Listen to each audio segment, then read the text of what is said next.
Hindi mo makokontrol ang iisipin ng tao, lalo na lalaki. Human nature yan eh. Yung kwento ko kanina sa Scorpion, you cannot help it. Nakakita ka ng magandang babae, minsan nagpa-fantasize ka. Anong problema doon? Nasa isip mo lang naman yun, kaipokrituhan eh. Oh, yun ang sa akin. Ngayon, nagsalita yung nanay ni Ann Curtis, tatawa nga ako. Sabi niya, Attorney Topacio, you have a filthy mouth. Ano bang sinabi kong filthy? Did I say any filthy words? If she wants filth, pumunta siya roon sa Instagram account ng anak niyang si Jasmine, kung saan nakapost yung sexy pictures. Anong sinasabi ng mga pupunta roon sa comments? Great body, titik man, ang sarap, bootylicious. Yun ang masama. Meron ba akong comment na gano'n? Doon siya magalit. Ngayon, kung okay lang sa'yo, kung yun ang standard mo bilang magulang, na okay lang sa'yo na mag-post yung anak mo ng gano'ng pictures at may mga comments na gano'n, nasa iyo na yun. Pero kung ako, may anak na babae, na gano'n, babatukan ko yun at hindi ko papayag. Pero kanya-kanyang standards tayo. So, hayaan mo na siya. Pero huwag mo sasabihin, I have a filthy mouth. What filth did I say against your daughter? Sabi ko lang, kung ayaw mong pag nasahan ka, huwag kang mag-post ng sexy pictures. Binastos ko ba yung anak niya? OAE. Kasi ang problema nga sa mga taong yan, they live in a bubble. Hindi naman lahat ng artista. Marami tayong kilalang artista, si Myrtle, ang dami, si Rich, si Edo Manzano, bigger stars. Hindi naman ganyan. These people live in a bubble nga laging sinasabi ng mga psychopaths nila, ay ang galing mo, ang ganda mo, you can do no wrong. Pag may kumukontra, napipierce yung bubble nila, naiinis sila. Hindi po ganon. Kung ayaw niyong may negative comment against you, huwag kayong magpa-publicize. Yan ang sabi ng Supreme Court di ba? Yung public figure doctrine. If you hold yourself out and attract deliberately public attention, huwag kang barat sibuyas. Parang ako. I take a political stand, nagsasalita ako ng political issues, nagsasalita ako tungkol sa issue sa showbiz, pinupulaan ko yung mga ibang artista, binabatikos ako, nagagalit ba ako? Di ba? Ganun talaga, parang boksingero yan Pag tapak mo sa ring, manununtok ka, masusuntok ka. Huwag kang magreklamo, ay nasuntok ako, iyak-iyak ka. Di ba? Kaya nga may freedom of expression tayo Sabi nga ng US Supreme Court sa isang case, in a democracy, everyone has a right to be wrong. Huwag mo lang gagawin yung wrong mo ay actionable wrong o krimen, di ba?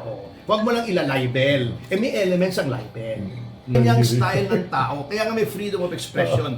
Freedom of expression protects speech that offends, not speech that we agree with. Otherwise, ba't may ipoprotect kung you agree with it? Yun ang essence ng freedom of expression. Problema, yung ibang mga tao, mababaw ang understanding nila ng freedom of expression.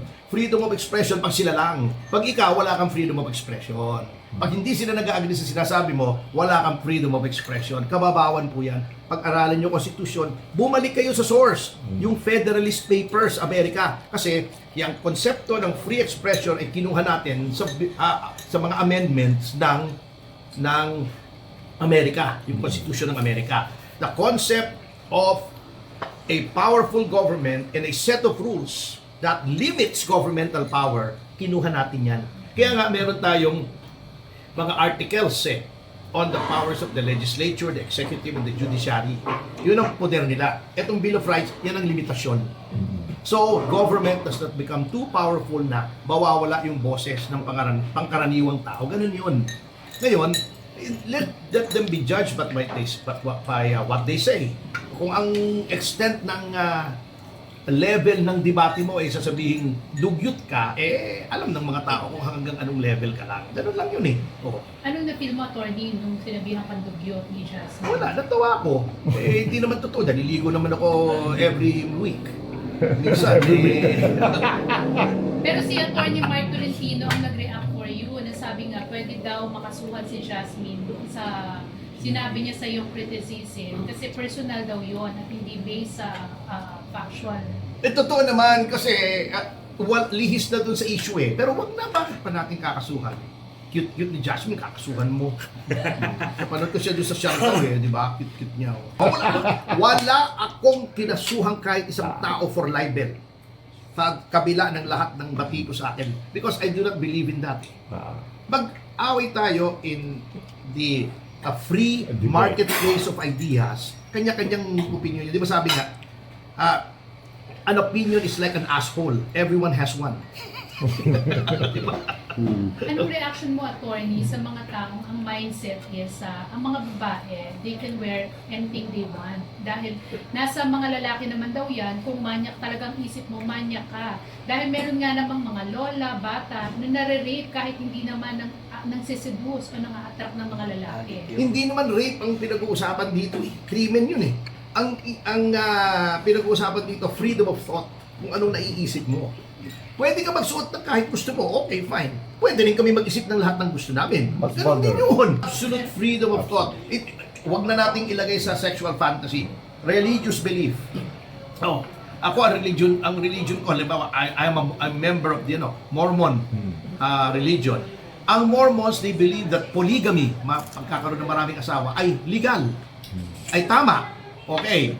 Walang makapagpipigil sa'yo, pero pag nag-asawa ka na ng iba, bigamya na yun, eh, criminally liable ka na. Oh, may mga extremist na mga Muslims na sinasabi lahat ng hindi Muslim infidel, dapat patayin, nasa Quran daw. Eh, yun ang nasa Quran. Pero pag nagpapatay ka na ng mga Kristiyano, ng mga INC, ng mga Jehovah's Witnesses, eh, homicide na yun, o murder.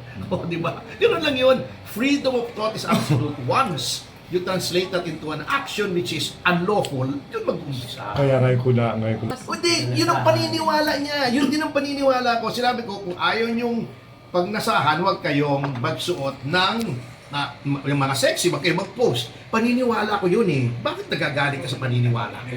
Parang sinabi mong, mali ako dahil INC ako. Mali ako dahil Katoliko ako. Oh, diba? Mali ako dahil Muslim ako. Paniniwala ko yun eh. Pinakikialam ko ba yung paniniwala niya? Kung naniniwala siya na okay lang mag-post, sabi ko nga dun sa nanay ni Jasmine, si Mami Carmen ba yun? Sabi ko, kung yun ang paniniwala niya, di okay, eh yun ang paniniwala ko. Ba't magagalit ka? Ba't sasabihin mong, I have a filthy mouth? Eh yun ang opinion ko. Haller. So, na-hurt ka doon, attorney, sa filthy mouth? Hindi rin. Natawa ko. Sabi ko, anong filthy mouth? O, nagbabrush naman ako. Mouthwash pa. Attorney, paano na?